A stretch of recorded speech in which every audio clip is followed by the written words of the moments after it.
প্রাণপ্রিয় কুষ্টিয়াবাসী, আমাদের নেতৃবৃন্দ কথা বলেছে, আমি কয়েকটা বিষয়ের ওপরে আলোকপাত করে আমার কথা শেষ করব। এখন নতুন ফ্যাসিস্ট হওয়ার জন্যে যে মানুষগুলো এই কুষ্টিয়াতে বিশেষ করে মাথা চাড়া দিয়ে উঠতেছে, আমরা এই বাড়িগুলোর দিকে একটু তাকাতে বলবো।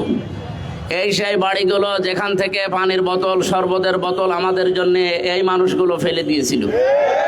সুতরাং আবারও যদি কোনো ছাপড়ি সংগঠন, আমি তো এর আগেও বলেছি, এখনো বলছি, যাদের সভাপতি সেক্রেটারি ছাড়া বাংলাদেশে আর কাউকে খুঁজে পাওয়া যায়।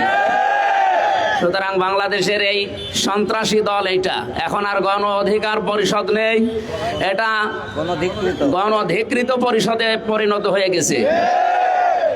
আমি আপনাদের ভোটে নির্বাচিত রানী একজন জনপ্রতিনিধি, আমার সামনে পুলিশের গাড়ি, পেছনে পুলিশের গাড়ি, এরপরও যদি তারা আমার গাড়িতে হামলা করার, আমাকে মেরে ফেলার উদ্দেশ্যে হামলা করার সাহস পায়, আমি বলবো এদেরকে সন্ত্রাসী বলতে আর কোনো বাধা নেই।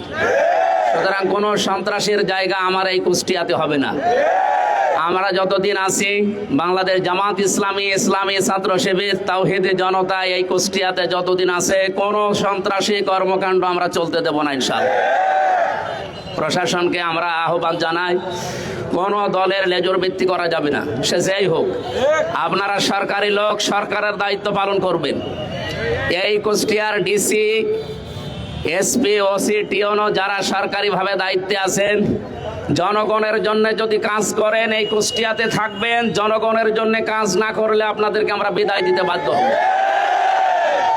প্রাণপ্রিয় কুষ্টিয়াবাসী, আমরা যারা এই দেশে দিন কায়েমের স্বপ্ন দেখি, আল্লাহর কসম এই খোলা আকাশের নিচে দাঁড়িয়ে বলছি, আমাদের আল্লাহর নামে শপথ নিয়ে বাড়ি থেকে প্রতিদিন বের হওয়া লাগে। সুতরাং আমরা যেহেতু বের হয়েছি, সন্ত্রাসী সামনে যেই হোক, বিশেষ করে গণ অধিকার পরিষদের নাম নিয়ে এখানে আব্দুল খালেক, তৌকির এবং নাম না জানা আরো কিছু মানুষের ভিডিও ফুটেজ যেগুলো আছে, আমরা অলরেডি তাদের নামে মামলা দিয়েছি। 24 ঘন্টা সময় দিলাম, যদি গ্রেপ্তার করে আইনের আওতায় আনা না হয়, আমরা ডিসি অফিস ঘেরাও করব। আপনাদেরকে সাবধান করছি, এই কুষ্টিয়াতে কোনো সন্ত্রাসী কর্মকাণ্ড চলতে দেওয়া হবে না ইনশাআল্লাহ। এখান থেকে আজকে কয়েকটা বিষয় জানিয়ে দেই। আমার আসনের ভেতরে বাংলাদেশের এটা একটা আলাদা আসন, আমি তো বলেছি এখানকার সরকারি আমি। সুতরাং এই জায়গায় কোনো চাঁদাবাজি আমার আসনে চলবে না ইনশাআল্লাহ। কেউ কাউকে চাঁদা দেবেন না, কেউ কারো কাছে চাঁদা নেবেন না। যদি কেউ চাইতে আসে বলবেন এমপি সাহেবের কাছে দেওয়া আছে, ওখান থেকে ভাগ নিয়ে আসেন। কার বাবার বুকের কলিজা এত বড় হয়েছে আমি দেখবো ইনশাআল্লাহ। 2 নম্বরের বিষয় বলছি, যারা আমাদের সদর থানার এবং ইবি থানার যারা দায়িত্বে আছেন, এসএলআর, এসপি, ডিসি যারা আছেন, জনগণের জন্য এখন থেকে আমরা যা বলবো আপনাদের জনগণের জন্য হলে এইটাই করা লাগবে। এর বিপরীত যদি কোনো কিছু আমি দেখি বা আমরা দেখি, আপনাদেরকে কিন্তু এই জেলায় আমরা আর থাকতে দেবো না। কারণ এই জেলা আমাদের জেলা, আমাদের প্রাণপ্রিয় জেলা।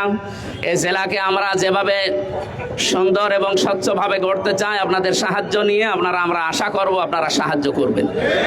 আমার প্রাণপ্রিয় কুষ্টিয়াবাসী যারা এসেছেন, নিজেদের কাজকর্ম বাদ দিয়ে আজকের এই বিষয়ের উপরে, এই যে অন্যায়ের প্রতিবাদ সভায় যারা আজকে উপস্থিত হয়েছেন, সবাইকে অন্তঃস্থল থেকে ধন্যবাদ জানিয়ে আমি আর একটা কথা বলতে চাই শেষে।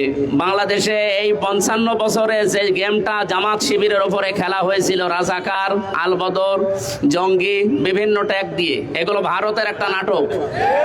এই নাটক বাংলাদেশে এখন আর খায় না এবং ভবিষ্যতেও কেউ খাবে না ইনশাআল্লাহ।